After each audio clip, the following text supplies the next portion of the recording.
TDP మీడియాకి ఐటీడీపీకి టార్గెట్గా అయిపోయింది. ఒక 2 రోజుల క్రితం 3 రోజుల క్రితం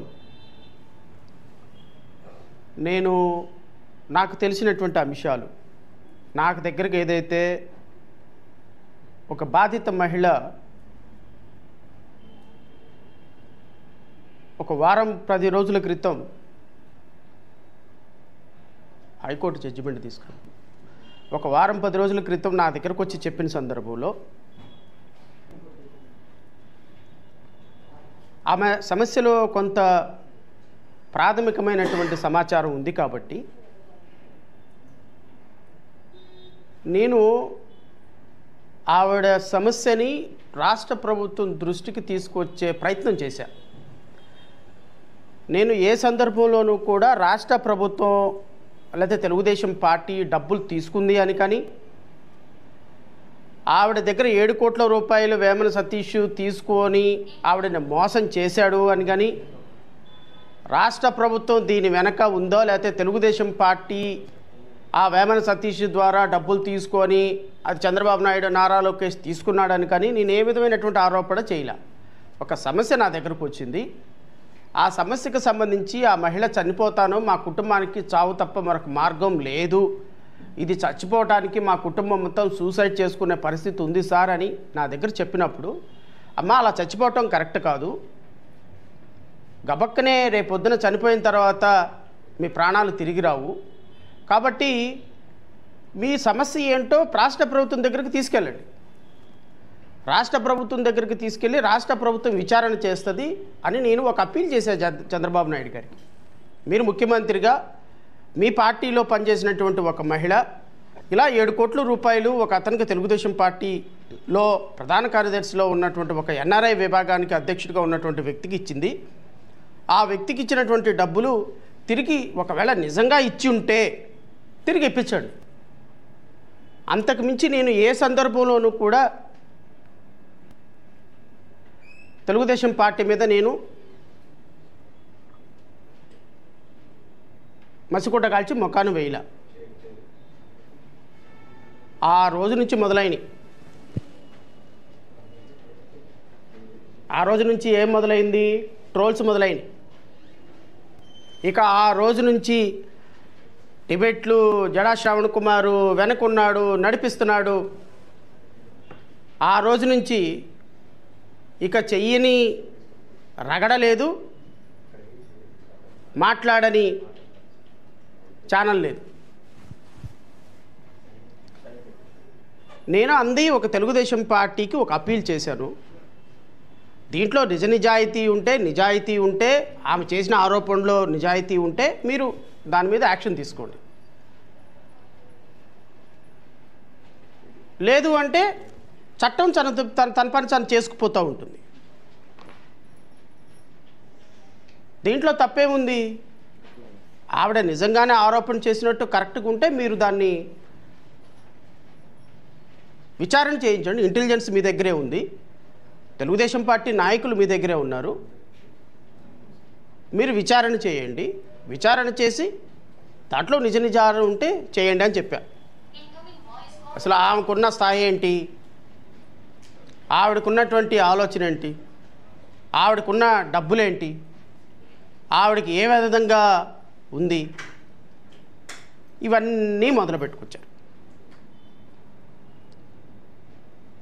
జడా శ్రావణ్ కుమార్ వెనకుండి నడిపిస్తున్నాడు. జడా శ్రావణ్ కుమార్ వెనకుండి నడిపిస్తే ఎలా ఉంటుందో అతి కొద్ది రోజుల్లో మీరు చూస్తారు, కంగారేం లేదు. గత వారం రోజుల నుంచి ఈ మహిళ ఈ రోజు వరకు కూడా పోరాటం చేస్తుంటే కనీసం తెలుగుదేశం పార్టీ స్పందించిందా? తెలుగుదేశం పార్టీ నాయకులు అధినాయకత్వం స్పందించిందా?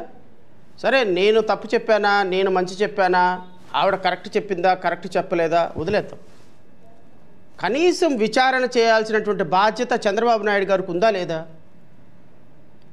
జడా శ్రావణ్ కుమార్ దగ్గరికి వెళ్ళి ఎందుకు ప్రెస్ మీట్ పెట్టాలి అంటే, మీ ప్రజా దర్బార్కు తీసుకొచ్చి ఇంత పెద్ద బంచి చంద్రబాబు నాయుడు గారి చేతికే ఇచ్చింది ఈవిడ. నిన్న వీడియో చూపించింది. తెలుగుదేశం పార్టీ కార్యాలయంలో జరిగే ప్రజా దర్బార్కి అసలు ఒక చంద్రబాబు నాయుడు గారి చేతికి ఒక పెద్ద ఫైలు ఇవ్వగలిగిన స్థాయి ఒక సామాన్యురాలకు ఉంటుందా?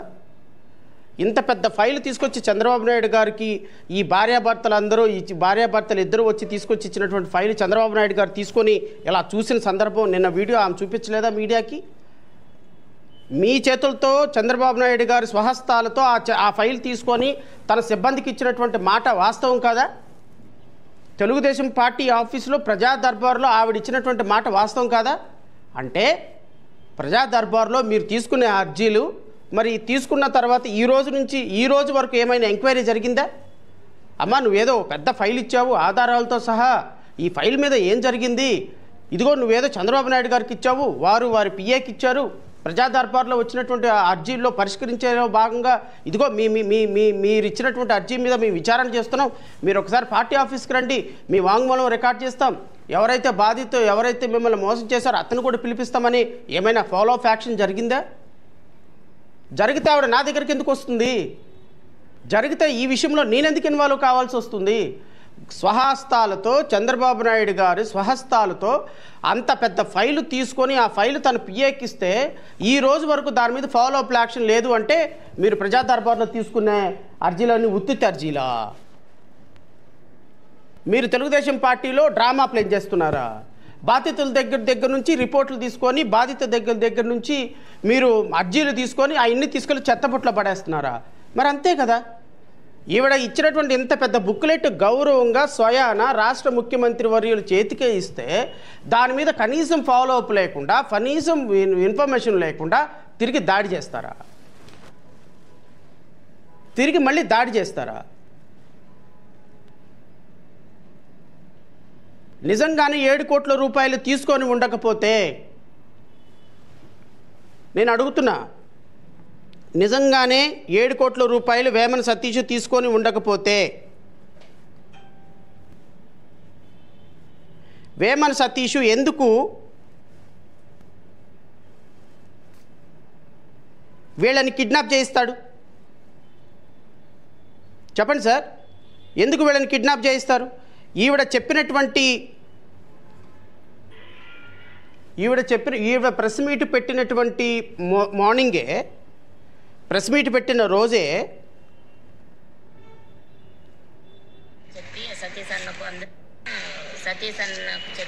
ఈ వీడియో బయటకు ఎందుకు వస్తుందండి? సతీష్ అన్న టికెట్ ఇప్పిస్తాడు అని చెప్పి చంద్రబాబు చెప్పేసరికి దిగ్గిన చంద్రబాబు నాయుడు చెప్పిందంటే నేను సతీష్ అన్నే ఇచ్చిన, సతీష్ అన్నకే మేము ఎదుర్కొంటున్నాము అనే ఉద్దేశంతో నేను తెలియక చెప్పినాను. దీంట్లోనూ సతీష్ అన్నకు ఎటువంటి సంబంధం లేదు. మేము